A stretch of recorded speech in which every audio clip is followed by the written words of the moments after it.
Shalom, jumpa lagi dalam program Gift Menyapa. Dan hari ini saya Raymond Wisan akan menemani saudara-saudara yang ada di rumah. Kita tahu bahwa hari-hari yang sedang kita jalani ini adalah hari-hari yang penuh dengan berbagai macam persoalan, berbagai macam pergumulan. Sejak bulan Maret sampai dengan hari ini sudah masuk di bulan Oktober, kita mengalami masa-masa yang sulit. Dan semakin hari kita melihat kondisi belum ada tanda-tanda akan membaik. Tapi sebagai orang percaya kita harus yakin bahwa segala sesuatu yang terjadi di dalam kehidupan kita, Tuhan selalu punya rencana. Tuhan selalu punya hal-hal yang baik yang Dia sediakan buat kita. Oleh karena itu kita akan membaca firman Tuhan yang diambil dari Hagai pasal yang kedua, mulai ayatnya yang kelima sampai dengan ayatnya yang ke-8. Hagai pasal yang kedua, ayat yang kelima sampai dengan yang ke-8. Tapi sebelumnya kita akan berdoa terlebih dahulu. Tuhan Yesus, kami mengucap syukur karena Engkau ada dalam kehidupan kami.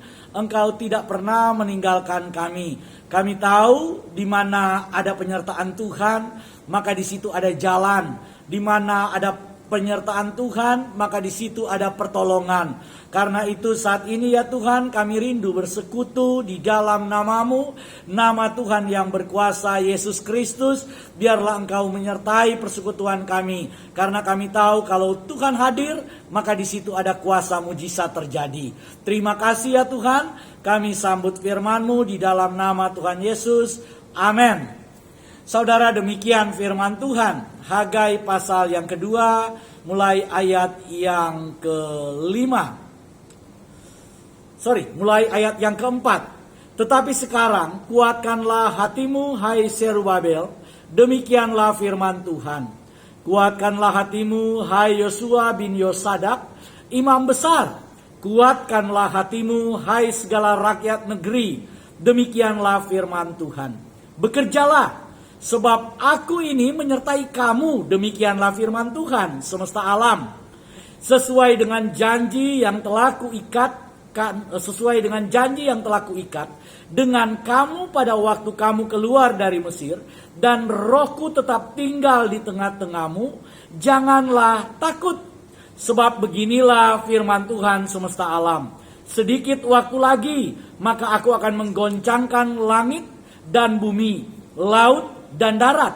Aku akan menggoncangkan segala bangsa, sehingga barang yang indah-indah kepunyaan segala bangsa datang mengalir, maka aku akan memenuhi rumah ini dengan kemegahan firman Tuhan semesta alam. Kepunyaan kula perak, kepunyaan kula emas.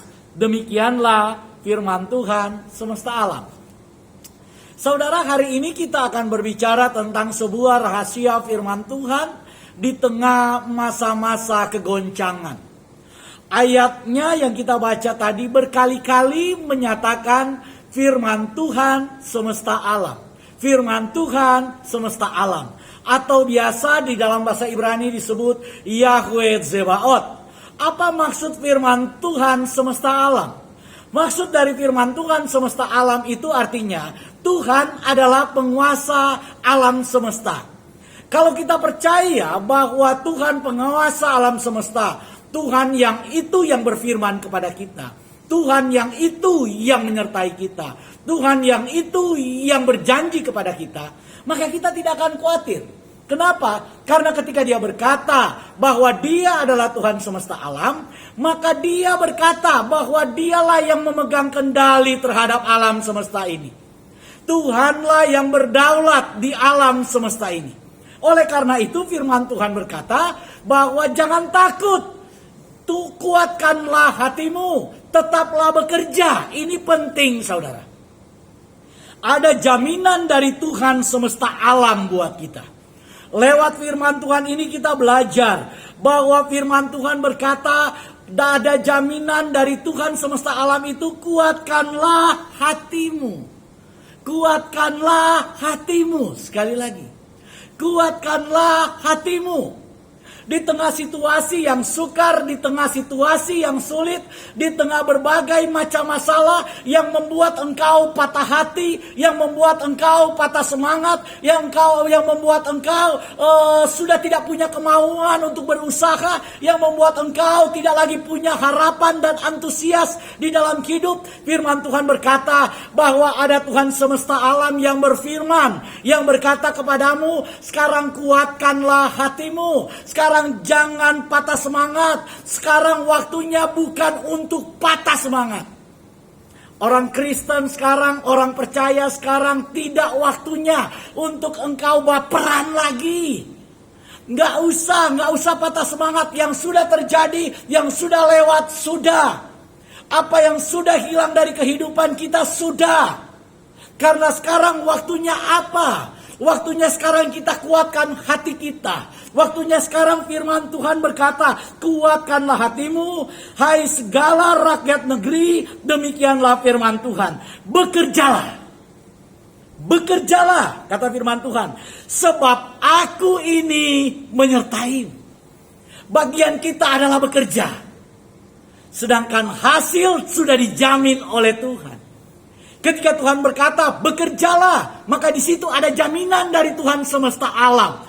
Jaminan dari Tuhan semesta alam bahwa ada berkat dari usahamu, ada berkat dari pekerjaanmu, ada hasil dari pekerjaanmu. Ketika kita berusaha, ketika kita bekerja di tengah situasi yang sulit ini, maka kita harus percaya ada hasil, ada jaminan yang Tuhan nyatakan buat kita. Karena itu Tuhan semesta alam itu berkata kepada kita, bekerjalah. Jangan berhenti. Tadi dia sudah katakan, jangan patah semangat. Jangan patah hati. Sudah gak waktu lagi menangis. Waktunya sekarang engkau bangkit. Waktunya sekarang engkau bekerja. Bekerja, saudara. Orang yang tidak bekerja, kata firman Tuhan, tidak layak dapat makan. Saudara, berapa lama lagi saudara cuma mengharapkan bantuan? Berapa lama lagi mungkin saudara hanya mengharapkan BLT? Waktunya sekarang kita bekerja. Waktunya sekarang kita bangkit, kita bergerak. Karena ada berkat-berkat Tuhan yang Tuhan sediakan buat kita. Orang yang bekerja akan membawa pulang hasil dengan sorak-sorai. Orang yang bekerja akan membawa pulang berkas-berkasnya. Akan membawa pulang hasil kerjanya. Ini jaminan dari Tuhan. Buat saudara yang mendengar firman Tuhan ini. Oleh karena itu firman Tuhan kemudian berkata kepada kita selanjutnya begini. Perhatikan baik-baik. Sesuai dengan janji yang telah kuikat dengan kamu pada waktu kamu keluar dari Mesir. Dan rohku tetap tinggal di tengah-tengah kamu. Janganlah takut. Jangan lagi saudara takut sekarang. Janganlah takut. Kenapa? Karena sesuai janji. Jaminan dari Tuhan itu ya dan amin. Tuhan berjanji, Tuhan pasti tepati. Tapi bukan cuma janji. Tapi ada pernyataan, rohku tetap tinggal di tengah-tengah kamu. Jadi jaminannya bukan cuma janji Tuhan. Tapi jaminannya adalah Roh Kudus yang membantu kita. Ketika saudara saat ini merasa gak berdaya, merasa sendiri, merasa tidak mampu. Sepertinya semuanya sudah mentok, sepertinya semuanya sudah habis. Sepertinya semua jalan tidak ada lagi yang bisa engkau kerjakan. Maka saudara datang kepada Tuhan dan ingat bahwa ada Roh Kudus yang Tuhan berikan dalam hidup saudara. Ada di dalam diri saudara yang ditugaskan untuk apa? Untuk menolong saudara, untuk membantu saudara, untuk membuka jalan buat saudara. Roh Kudus itu adalah roh yang lebih besar dari segala kuasa yang ada di dunia ini. Segala roh yang ada di dalam dunia ini. Ketika saudara bergerak dengan Roh Kudus, itu jaminan langsung dari Tuhan. Bahwa Tuhan ada bersama dengan saudara. Tuhan bergerak buat saudara. Tuhan membela saudara. Karena itu bekerjalah dan jangan takut. Apa yang Tuhan ingin lakukan buat kita hari ini? Adalah membuat kita berhasil. Adalah membuat rencana Dia dalam hidup kita terjadi. Adalah menyatakan apa yang Dia inginkan itu terlaksana dalam hidup kita.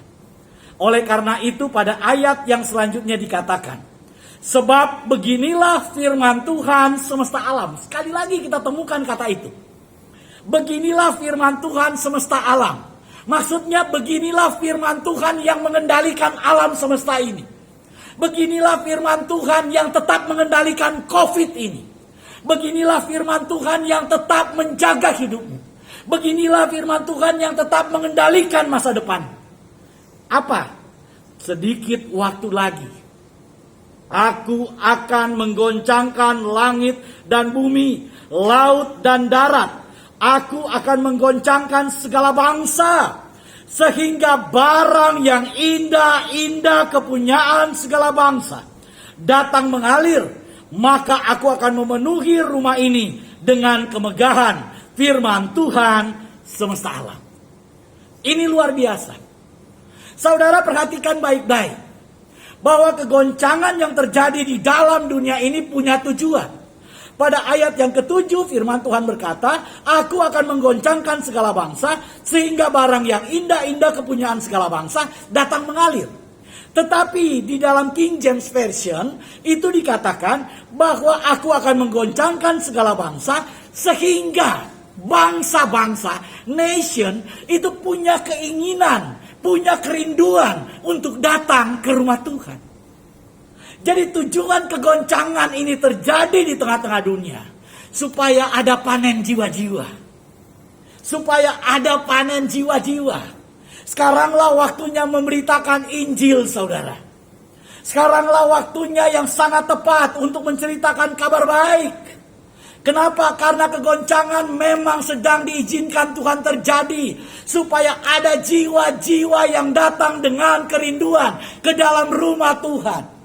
Ada jiwa-jiwa yang datang untuk bersujud kepada Tuhan, karena mereka sudah tidak mampu lagi mengatasi masalah. Sekaranglah waktunya manusia yang sombong, manusia yang merasa pintar, manusia yang merasa hebat, takluk di bawah kekuasaan Tuhan.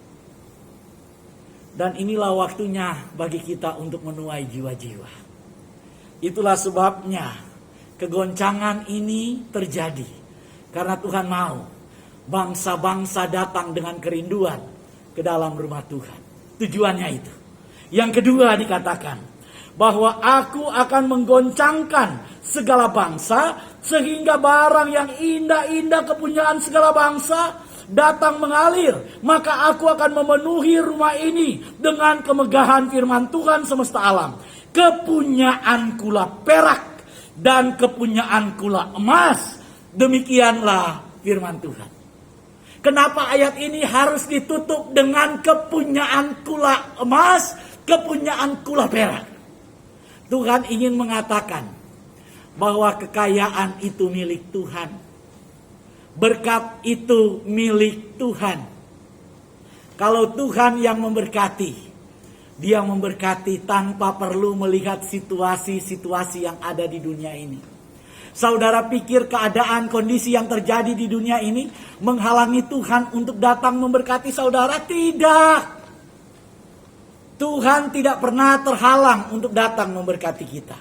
Tuhan punya berbagai macam cara untuk datang memberkati kita. Karena itu dikatakan kepunyaan kula emas, kepunyaan kula perak. Luar biasa. Karena itu saudara, bekerjalah. Bekerjalah. Kenapa? Karena kepunyaan Tuhanlah emas dan perak itu.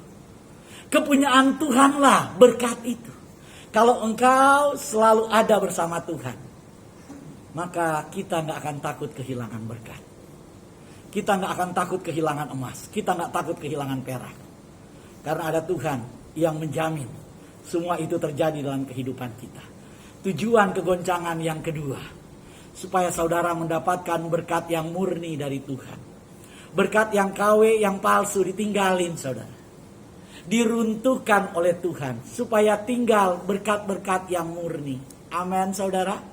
Berkat yang murni. Yang datang dalam hidup saudara adalah berkat yang murni. Orang yang kemudian ada bersama saudara, orang yang murni. Teman yang datang bersama saudara, teman yang murni. Dalam situasi apa? Dalam situasi sulit. Dalam situasi sulit seperti hari ini gak ada lagi nongkrong, kongko dengan orang-orang yang gak penting. Kenapa? Karena Tuhan sedang memurnikan. Supaya saudara mendapatkan berkat yang murni. Karena itu firman Tuhan katakan, kuatkan hatimu. Tetaplah bekerja, tetap bekerja. Kerjakan yang terbaik. Dan jangan takut. Jangan takut saudara. Karena Tuhan menggoncangkan dunia ini. Supaya ada penuaian jiwa-jiwa. Tapi yang kedua, ada penuaian berkat-berkat Tuhan. Selamat siang, Tuhan Yesus memberkati.